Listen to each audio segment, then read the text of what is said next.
कैसे भजन करे?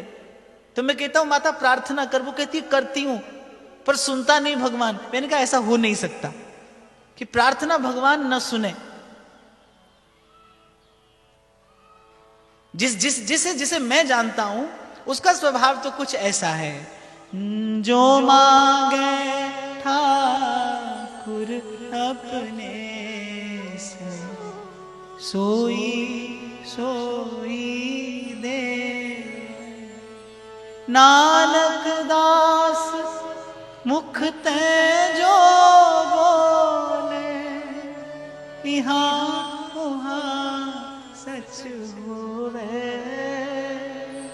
विचार ही ना लाइए कभी अपने मन में, कभी ना लाइएगा ये बात कि मैं प्रार्थना करूं और प्रभु नहीं सुनेंगे। ऐसा तो संभव ही नहीं।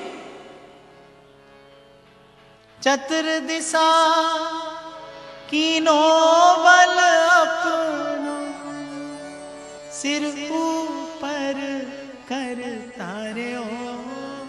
प्रार्थना करने के लिए किसी दिशा विशेष में देखने की आवश्यकता नहीं है, न तो स्थान की आवश्यकता है, न मुहूर्त की आवश्यकता है, किसी की भी आवश्यकता नहीं है। जे रब मिलदा नातियां तोतियां ते मिलदा डड्डूआं मच्छियां, ते जे रब मिलदा जंगल फिरियां ते मिलदा गावां बच्छियां, जे रब मिलदा विच मसीती ते मिलदा कौमां कच्चियां, बुल्ले शाह रब उन्हां नूं मिलदा नीतां जिन्हां दियां सच्चियां। किसी भी स्थिति में प्रार्थना, यदि प्रार्थना है, प्रार्थना में यदि परमार्थ है तो अनसुनी हो ही नहीं सकती। तो जब कोई माता कहती ना कि प्रार्थना करती हूं बालक भजन करे, नहीं सुनता वो, तो मैं कहता हूं प्रार्थना ही नहीं होगी। उसके सुनने ना सुनने का तो प्रश्न ही नहीं है, प्रार्थना नहीं होगी। क्योंकि जब आप कहते हैं ना कि मेरा बालक भजन करे, फिर वो प्रार्थना स्वार्थ से दूषित हो जाती है। क्यों नहीं आप ये कह सकते, आप माता हो, आप क्यों नहीं कह सकते कि सब बालक भजन करें, सब बालक भजन करें? क्यों आप ही को सुख मिले? आपकी प्रार्थना कैसी है बताओ, कैसे स्वीकार हो जाए? आप मान लो ये कह रहे हो मेरे घर बरसात हो जाए, ऐसा कभी हो सकता है? आप प्रार्थना ही ऐसी करते हो, जीवन भर आपकी प्रार्थनाएं ऐसी रहती हैं। मैं और मेरे के आसपास प्रार्थना रहती है, मेरा घर, मेरा परिवार, मेरा संसार, मेरा व्यवहार। आप जीवन भर ऐसी प्रार्थना करते हो मेरे घर वर्षा हो जाए, ऐसा ना कभी हुआ और न कभी होगा, इतना ही पर्याप्त है, वर्षा हो जाए। अरे वर्षा हुई, आपके घर हो ही जाएगी। संतों ने युक्ति सिखाई है, सर्वे भवन्तु सुखिनः, अरे सब सुखी हूं, आप हो ही जाएंगे। और भरोसा रखना भाई मेरी बात का, मैं ये बात मैं माताओं से कह रहा हूं, क्योंकि आपके पास भाव की संपत्ति अधिक होती है, आपके पास स्नेह अधिक है, आपके पास वात्सल्य अधिक है, आपके पास करुणा अधिक है, आपके पास दया अधिक है, आपके पास प्रेम का भाव भी अधिक है। इसीलिए आपसे ये बात कह रहा हूं, कुछ दिन भजन करिए केवल इस बात से, इस भाव से कि संसार का प्रत्येक बालक भजन करे। प्रत्येक करे नहीं करे, आपका अवश्य करने लगेगा, निश्चित रूप से आपके बालक में यह परिवर्तन आएगा। और यही मन का स्नान है। मेरे महाप्रभु यहीं से उस प्रेम के पथ में प्रवेश करने की विधि आरंभ करते हैं। सब सोहित निष्काम मति निष्काम, सबका हित, लेकिन इसके प्रत्युत्तर में मुझे क्या मिले, ये विचार, यही विचार आपकी प्रार्थना को दूषित करता है। जब आप कहते हैं ना सुख मिले किसे, मुझे, बस यही आपकी प्रार्थना दूषित हो जाती है। और आप देखो श्री ठाकुर जी के सेवा में जो पुजारी रहता है, जो सेवक रहता है, आप कभी उसको सड़ा गला फल दो, भोग लगा दो, वो लगाएगा नहीं, वो द्वार से लौटा देगा, क्योंकि वो फल प्रभु के निकट जाने योग्य नहीं है। मुरझाया फूल भगवान के निकट नहीं जाएगा। वो वहां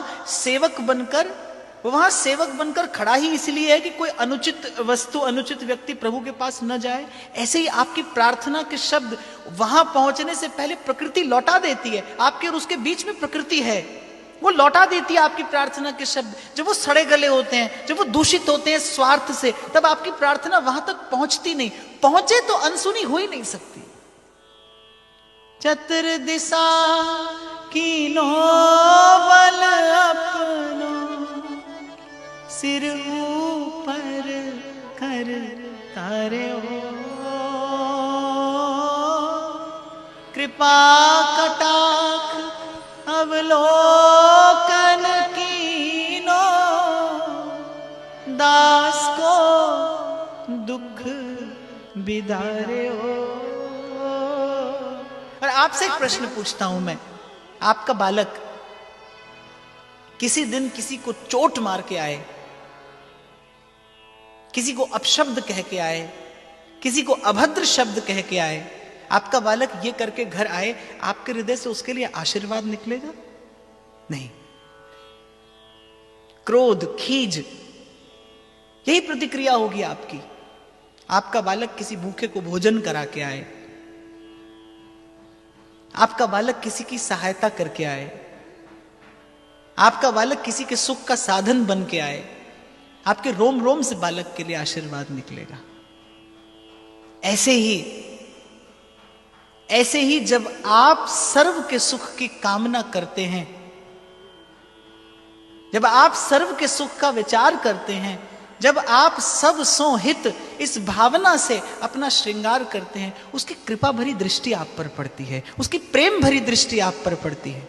बस यहीं से ये परिवर्तन आना आरंभ हो जाता है। इसलिए मैंने कहा हो सकता है आपको शरीर के धरातल पर कोई बहुत बड़ा परिवर्तन दिखाई ना पड़े, लेकिन आपके भीतर बहुत कुछ परिवर्तित हो जाएगा इससे। बात बड़ी छोटी सी है ये,